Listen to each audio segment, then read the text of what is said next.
திமுக ஆட்சியில் தான் ஜாதி வெறியும் மத வெறியும் அதிகமாக இருக்குன்னு நீங்கள் சொல்கிறீங்க. அதுக்கு எடுத்துக்காட்டாக நீங்கள் எதுனா சொல்ல முடியுமா? ஏன் சொல்ல முடியாது? இப்போது திமுக ஆட்சிக்கு வந்த பிறகு வேங்க வயலில் மலம் கலந்தாங்க.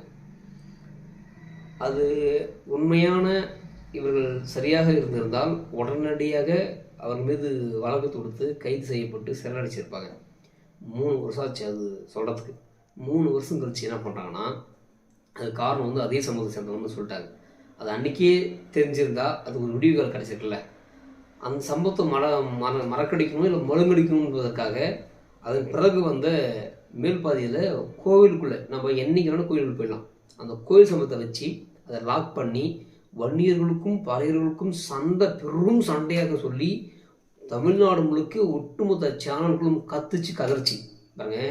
சாமி விஷயத்தை விட இந்த மலம் கலந்தது ரொம்ப அநியாயம், மக்ரூமம், ரொம்ப கொரூரம். நம்ம பேண்ட பைய நாமையிலே தின்ன முடியுமா? இல்லை தண்ணி குடிக்க முடியுமா? அப்போது இந்த மேல்பாதி விஷயத்தை விட இதற்கான நடவடிக்கை வந்து பெருசாக இருந்திருக்கணும், பயங்கரமாக இருந்திருக்கணும். ஆனால் அதை விட்டுட்டு இதே திருமாவளவன் மேல்பாதியை இப்போ இன்னைக்கு எடுத்து பாருங்க, அப்படி கத்திருப்பாரு, அப்படி கதறிருப்பாரு, அப்படி கொந்தளிச்சுப்பாரு. ஏன் சொல்கிறேன்னா, இதே ஆம்ஸ்டாங் கூட இப்போ கூட சிபிஐசிஐடி விசாரணை தேவைன்னு சொல்லி முதல்ல வந்து பேசினார் தெரியுமா? காங்கிரஸ் கட்சியை சேர்ந்த செல்வ பெருந்துரை. உனக்கு அது சம்மந்தம் இல்லை, ஒரு தலைவன் கொல்லப்பட்டாரு, அது ஒரு கட்சியோட தலைவன், ஏன் நீ சிபிசிஐடி விசாரணை தேவை சொல்லி எந்த ஊடகமும் கேட்கல. வெறும் பதிவை மட்டும் பதிவு பண்ணாங்க. அவர் நம்ம கேட்டார், இன்னைக்கு இதை எந்தெந்த தலைவர்கள் இதுக்கு சிபிசிஐடி விசாரணை தேவைன்னு சொல்லி பேசுகிறாங்கன்னு போய் ஊடகத்தை எடுத்து பாருங்க. அப்போது இந்த மேல்பாதி பிரச்சனைக்கு கொந்தளிச்ச எதிர்கட்சிகள், இந்த திராவிட போராளிகள், பகுத்தறி போராளிகள் ஆம்ஸ்டாங் கொலைக்கு கத்தலை, வேங்க கத்தலை. ஏன்னா அந்த சமூகமே கலந்துருக்கு தெரிஞ்ச பிறகு ஒட்டு மொத்தமாக சைலண்ட் ஆகிட்டாங்க. அப்போது திராவிட முன்னேற்ற கழக ஆட்சி எப்பவுமே அப்படிதான், ஒரு கலவரத்தை தூண்டும், அந்த பழியை மற்றவர்கள் போதும் இது ஆட்சிக்கு வந்துடும்.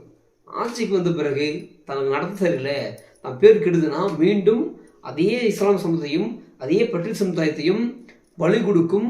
அந்த ரத்தத்திலாம் எடுத்து இந்துக்கள் மேலேயும் வன்னியர் மேலே பூசுவாங்க, மீண்டும் சரியாயிடும். இதுதான் திராவிட மாடல் ஆட்சியில் நடக்குது. ஒரு இந்து அறநிலை கோவிலில் விளக்கு நாங்கள் ஏற்றக்கூடாதுன்னு யார் மேல்முறை பண்ணால்? அங்கே உள்ள இஸ்லாம் மேல்முறை பண்ணல. அந்த இந்து அறநிலையத்துறை சேர்ந்த சேகர்பாபு தான் உயர்நீதிமன்றத்தில் மேல்முறை செய்கிறாரு. ஏன்னா அவங்களே வந்துட்டாங்க. அப்போ சும்மா இருந்த இஸ்லாமியர்களை மீண்டும் அது கலவரமாக்கி பெரிதாக்கி அதுக்கப்புறம் பிஜேபிலாம் போய் அங்கே இறங்கி அந்த திருப்பரம் கொண்ட விஷயத்தை நீங்கள் உலகம் முழுக்க பார்க்கணும் பண்ணாங்க. யார் ஆட்சியில்? அது திமுக ஆட்சியில். ஏன்னா இஸ்லாமிய எடுத்துக்கிட்டா ஒன்றும் வலிக்குது, நீ ஏன் மேல்முறையீடு செய்கிற? அப்போ என்னன்னா, இவர்கள் அடிமட்டத்தில் இருக்கக்கூடிய இஸ்லாமியர்களையும் இந்துக்களையும் தூண்டிவிட்டு மொத விட்டு இவங்க அடிச்சு சாகுவாங்க. இவங்க என்ன ஆகுவாங்க? எம்எல்ஏ, எம்பி, முதலமைச்சர், அதுக்கப்புறம் பாராளுமன்றத்தில் அமைச்சர்கள், இந்த மாதிரி ஆகிடுவாங்க. அதனால் இந்த அடிமட்ட மக்கள் தெரிந்து கொள்ள வேண்டும், இனியாவது திராவிட கழகத்துடைய இந்த சாதி ஒழிப்பையும் மத ஒழிப்பையும் நம்ப வேண்டாம் அப்படின்னு சொல்லி நம்மளுடைய கோரிக்கையாக இருக்குது. அதனால் தொடர்ந்து திராவிட கழகத்தை நம்ம தோல் இருக்கணும்ல. ஒட்டுமொத்த ஊடகங்களும் வாங்கி தின்னுட்டு பின்னாடி சுற்றிட்டு இருக்கான், நம்ம இப்படி இருக்க முடியாதுல்ல, அதனால சொல்ல வரேன்.